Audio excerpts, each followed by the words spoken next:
Picture him: top hat, black cape, a doctor's bag in one gloved hand, fog curling around his boots as he steps out of a gaslit alley. Now throw that away. None of it is real. Not the hat, not the cape, not the bag. No witness ever described that man. He was invented by newspapers, by stage plays, by 100 years of people who found the truth too ordinary to sell. Here is what is actually true. In the autumn of 1888, in a few crowded streets in East London, 5 women were murdered. Nobody was ever charged, and almost everything you think you know about it was made up afterwards. So this is not a list of suspects. Those videos already exist, and most of them are guessing. This is the documented record.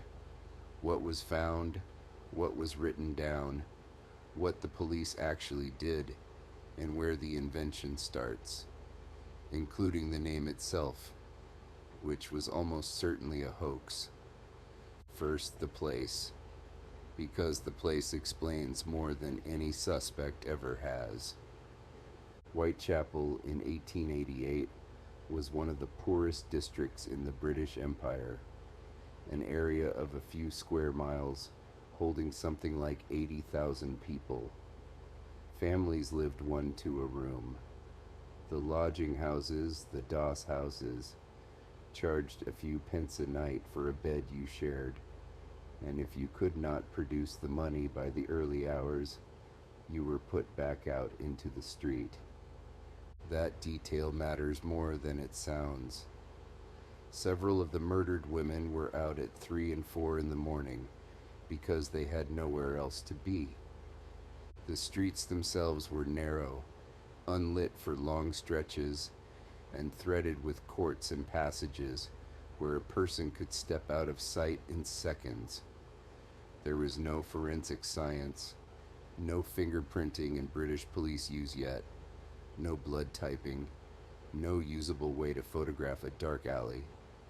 Detection meant witnesses, and witnesses meant people who were awake, sober, and willing to talk to police, in a district with excellent reasons to avoid them. A killer did not need to be clever here. He needed to be lucky and quiet and gone. Now the part that most retellings skip entirely. 5 murders are generally grouped together as the work of one person. They are called the canonical 5. Here is who they were. Ann Nichols, 43. She had been married, had 5 children, and her marriage had collapsed years earlier. On the night she died, she had been turned away from a lodging house because she was 4 pence short. She was found in Bucks Row on the 31st of August. Annie Chapman, 47, also formerly married, also separated, and by 1888 seriously ill. Post-mortem evidence indicated advanced disease of the lungs and brain membranes. She had days or weeks left regardless. She was found in the backyard of Hanbury Street on the 8th of September. Elizabeth Stride, 44, Swedish, originally from near Gothenburg, in London for over 20 years.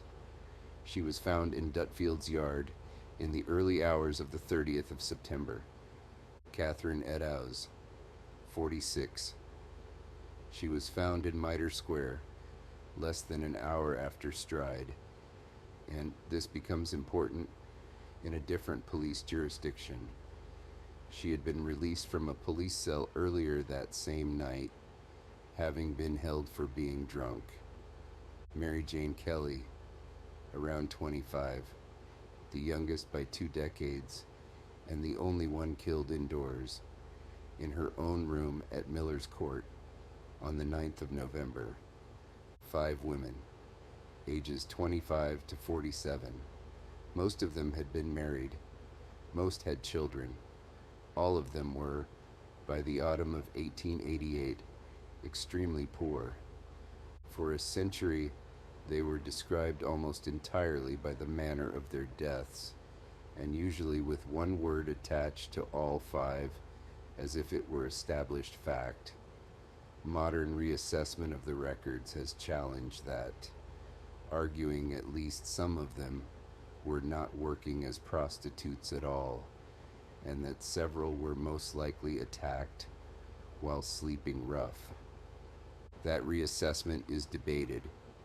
What is not debated is that they were people with histories, and that for 100 years those histories were considered less interesting than a man in a cape who never existed. Here is the first thing that is almost certainly fake: the name. On the 27th of September, 1888, the Central News Agency received a letter. Red ink, mocking tone. It taunted the police, promised more killings, and it was signed with the phrase nobody had used before, Jack the Ripper. The press printed it, and in printing it, they handed the case something it had been missing: a character, not an unknown man, a named villain who wrote letters, who enjoyed himself. Very few people who have studied the case believe that letter was genuine.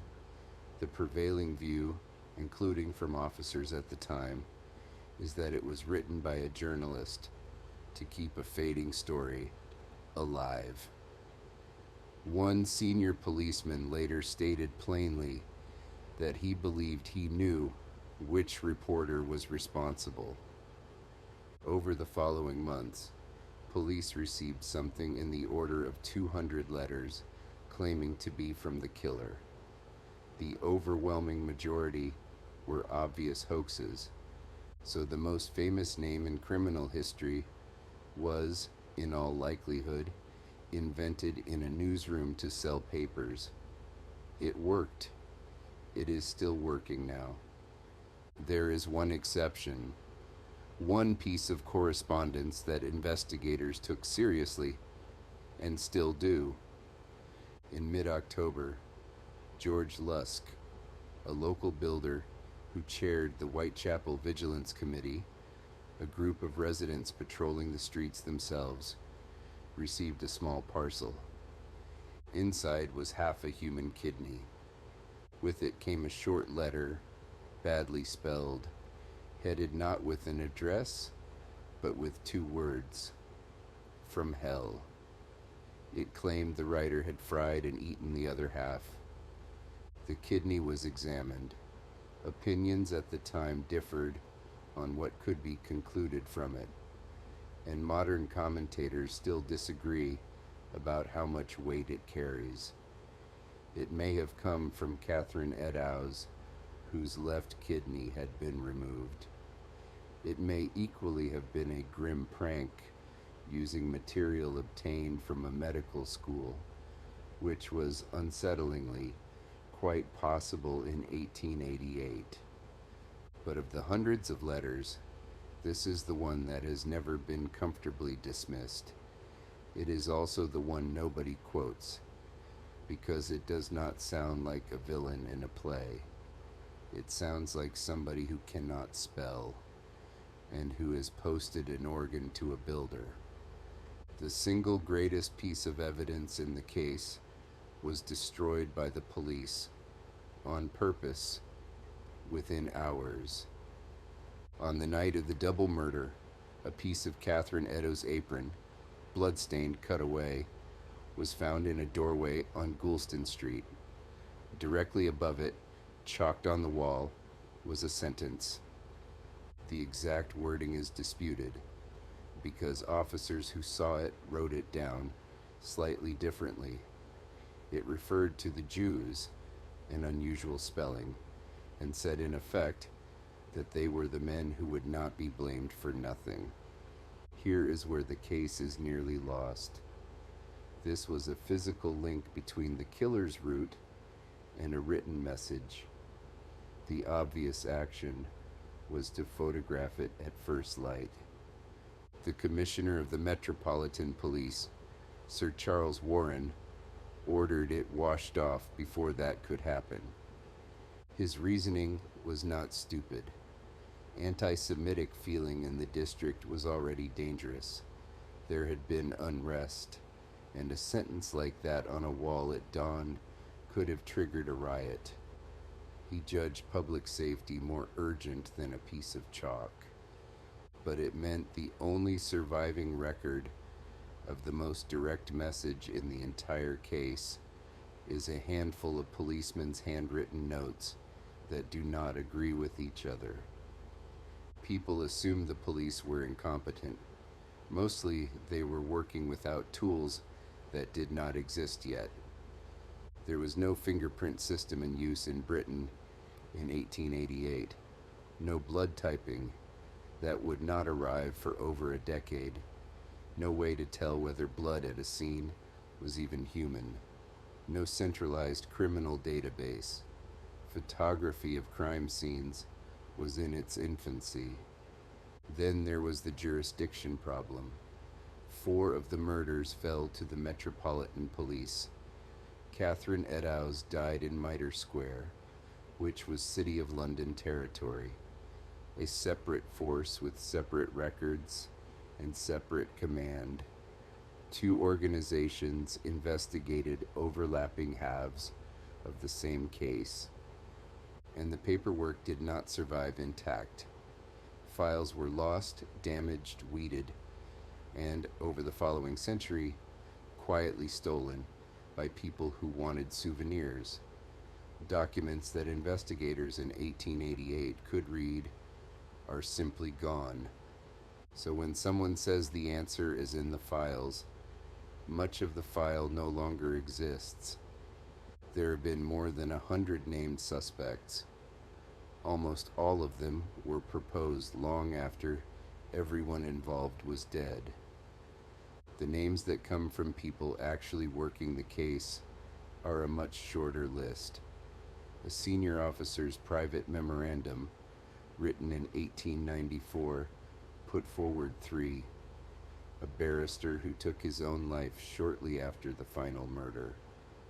A Polish barber living in the area, described as having severe mental illness, and a Russian con man with a violent record.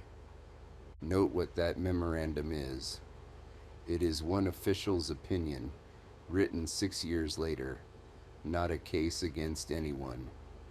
Since then, the field has widened absurdly.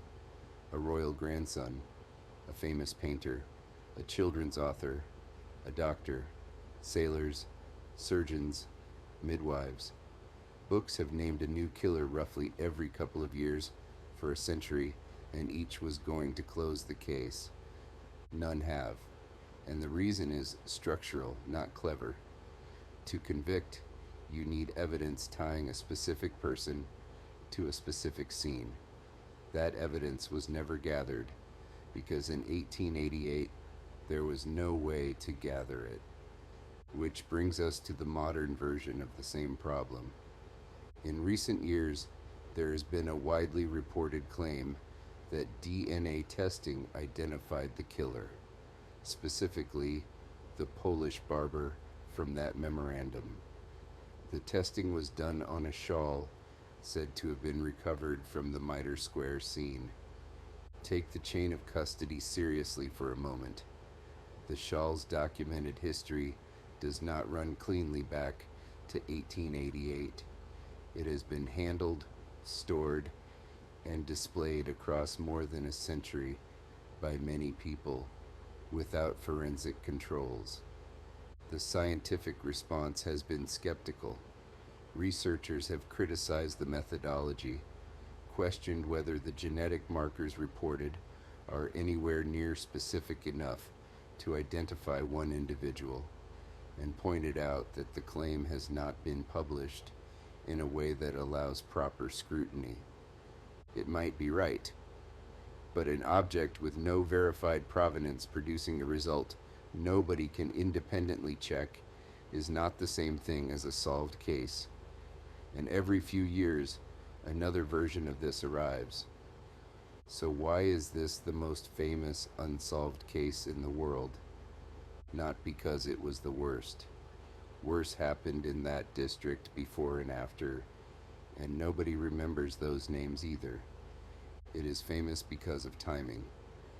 1888 sat exactly at the moment when cheap mass circulation newspapers reached working people and editors discovered that a serial murder story with a nickname sold copies day after day. The case was not just reported, it was serialized. It gave the public a character, a location, and a genre. Every fictional detective, every true crime documentary, every Who Really Did It book descends in part from those few weeks of coverage.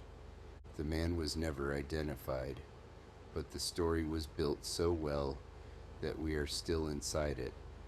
Strip away the cape and the fog and the theatrical letters, and what remains is smaller and much worse. 5 poor women, most of them middle-aged, several of them ill, all of them out in the early hours because they had no room to sleep in. A district with no lighting and no forensics. A police force split across 2 jurisdictions with no way to test blood or lift a print.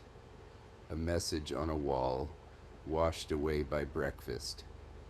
And a name for the killer that a journalist very probably made up.